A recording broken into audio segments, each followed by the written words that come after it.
Me da la sensación de que en este foro se está hablando mucho de puentes, pero se está hablando mucho de retos. Cuando estábamos con Rafa y con Karina se hablaba de ese reto que todavía tiene la sociedad por delante de escuchar al paciente, de que mejore esa relación médico-paciente, y cuando nos saludábamos detrás del escenario con nuestro siguiente invitado decía... nuestro invitado le ha dicho a Rafa, muy bien, y ha dicho, hombre, que lo diga un psiquiatra, eso ya. Es verdad que otro de los grandes retos del siglo XXI es el cuidado de la mente. Así que es para mí un placer presentarles al doctor Miquel Roca, psiquiatra y decano de la Universidad de las Islas Baleares, que saldrá por aquí inmediatamente. Bienvenido. Gracias. Bienvenido, adelante. Muchas gracias.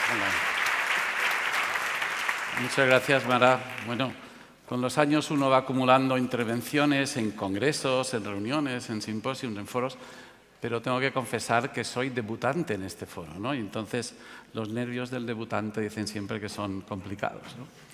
Y la verdad es que yo ya había oído hablar largo y tendido y había leído sobre este foro, pero tengo que decirle a Ramón Freixas, que está aquí, que estoy realmente impresionado con lo que hay aquí, de verdad, ¿eh? Estas 5 ediciones, el balance, lo que se está discutiendo, lo que se está haciendo aquí, me parece, como alma pater que eres de la reunión, la verdad es que mis felicitaciones y mi agradecimiento por invitarme. Janssen hace creo que 25 años ahora, y Martín Sellés, que está aquí, se acordará, que se está dedicando a tratar no solo con fármacos, sino organizando actividades como esta y multitud de otras de ellas, para mejorar a los pacientes con enfermedad mental, y yo creo que es interesantísimo el que siga haciéndolo. Nos conocimos anteayer y pronto será pasado mañana, Martín, ¿eh? Qué horror, ¿no? 25 años, ¿no? Bien, yo voy a tratar en 12 minutos de dar mi impresión sobre lo que, como psiquiatra, sobre lo que se ha discutido aquí, sobre el puente de lo afectivo a lo afectivo, que me parece interesantísimo, ¿no? Y yo creo que en las enfermedades, todo lo que se ha dicho esta mañana y lo que han comentado ahora, especialmente Rafael Bengoa, vale para múltiples enfermedades, pero creo que hay un plus añadido en el campo de las enfermedades mentales. Y voy a tratar en estos 10 minutos de explicar algunas cosas para darles mi punto de vista y ofrecer al final quizá alguna pequeña propuesta modesta de qué podíamos hacer, por lo menos desde las facultades de medicina, que es el ámbito en el que estoy yo ahora más implicado. Las enfermedades mentales, no hace falta decírselo a ustedes, tienen una prevalencia muy alta, tienen un impacto individual, pero lo tienen social y familiar, lo tienen indudablemente económico. Se ha comentado aquí la altísima comorbilidad de las enfermedades mentales. No hay salud física sin salud mental y no hay salud mental sin salud física. Estamos empezando a hablar de vulnerabilidades comunes a diversas patologías, entre ellas las enfermedades mentales. Nos estamos preocupando ahora que no ocurra esta disociación entre intentar tratar lo mental y no tratar lo físico. Y además vemos que muchas de las enfermedades mentales tienen, lo que también se ha comentado aquí, una altísima tendencia a la cronicidad, ¿no? En psiquiatría tenemos, y en psicología clínica tenemos varios problemas grandes. Uno es el de la incertidumbre del diagnóstico. Ustedes saben que nosotros no tenemos ninguna prueba objetiva de diagnóstico. Tampoco utilizamos altísimas tecnologías ni carísimas tecnologías, ¿no? Por eso decía que lo del modelo afectivo-efectivo en psiquiatría, en salud mental, es particularmente relevante. La entrevista clínica es fundamental, no solo fundamental, es que no tenemos otra cosa. Y esto es algo que hay que decirlo y repetirlo infinidad de veces. Y por eso ya no los viejos conceptos que manejábamos en las facultades de medicina antiguas, de etiología, de etiopatogenia, en las enfermedades mentales cojean enseguida, ¿no?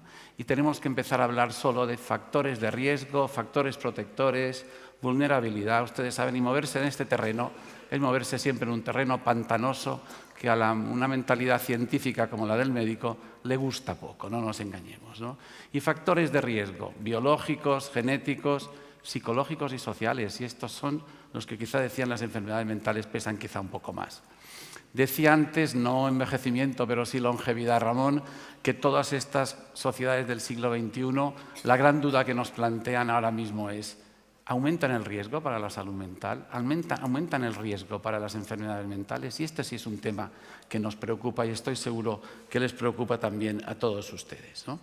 Envejecimiento, aislamiento, soledad, nuevas tecnologías, redes sociales. Creo que esto es un tema absolutamente central hoy en día en la relación con las enfermedades mentales o con los problemas por lo menos emocionales, ¿no?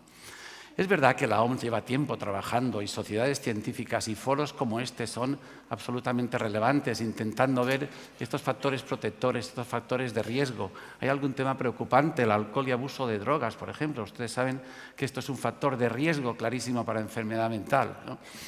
Hace muy poco tiempo, el Royal College inglés, ustedes saben que planteó a los partidos políticos que iban a presentarse a las últimas elecciones que hubo en Inglaterra, el duplicar o casi triplicar el precio del alcohol, ¿no? Y defendiendo que esto sería una verdadera medida de prevención para las enfermedades mentales, argumentando que el consumo, con estudios hechos muy rigurosos y muy serios, que para un bebedor ocasional o moderado, social, esto sería un gasto muy pequeño y que en cambio esto repercutiría muchísimo en lo que serían las conductas adictivas en salud mental, ¿no?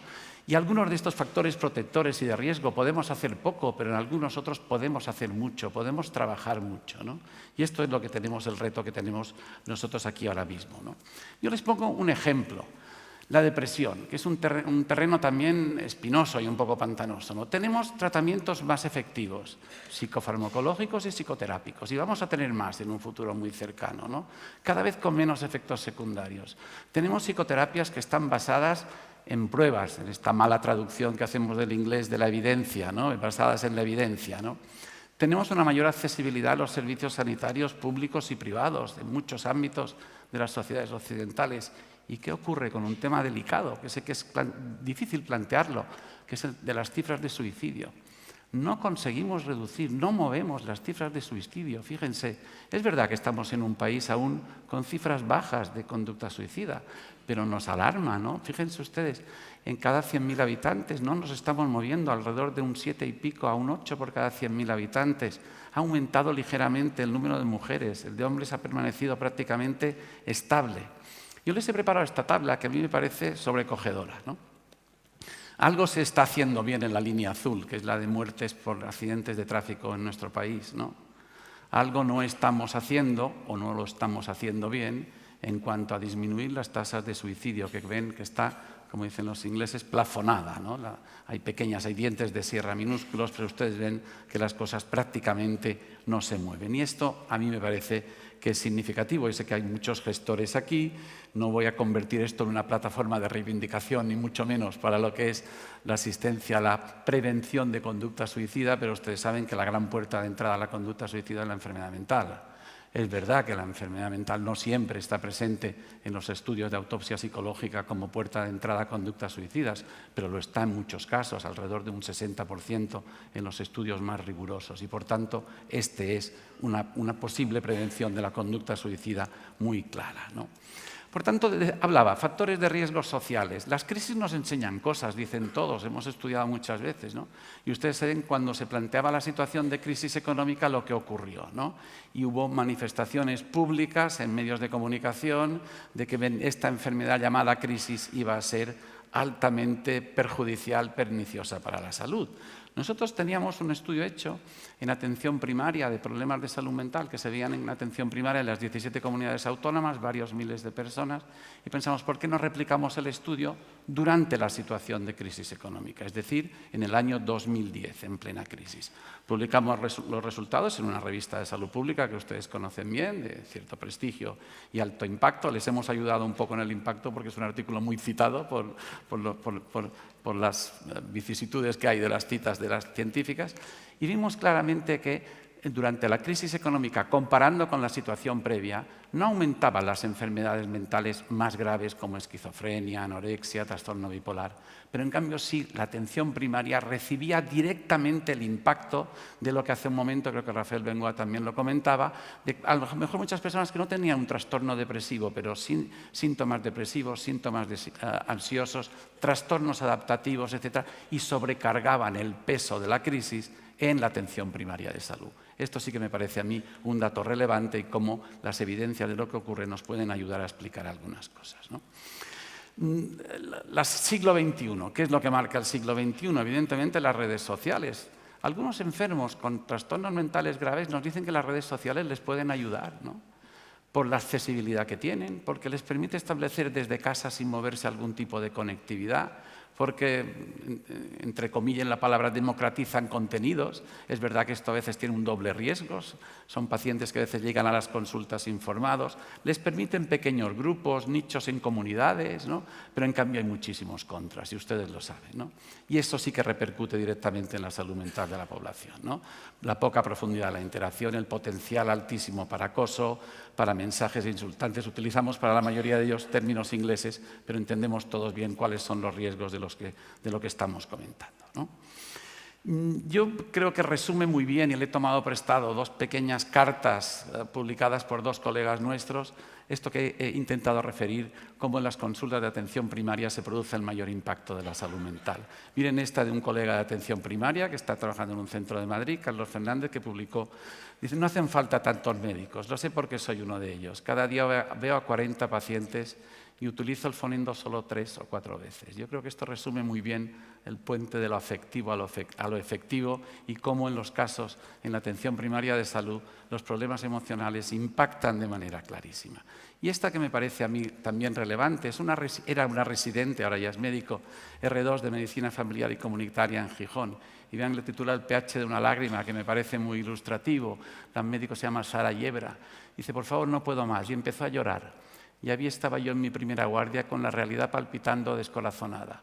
Unos ojos con más daños que años me miraban. Y dice al final: yo había aprendido en la facultad cuál era el pH de una lágrima, pero en cambio no sabía cómo atender esta lágrima. Creo que es perfectamente compatible todo esto con el legado de Albert Jovell y con lo que se ha comentado antes. Dice ella: me enseñaron la escala EVA del dolor, pero nadie me dijo cómo consolar el dolor de perder a Eva, que me parece otro excelente resumen de lo que estamos comentando.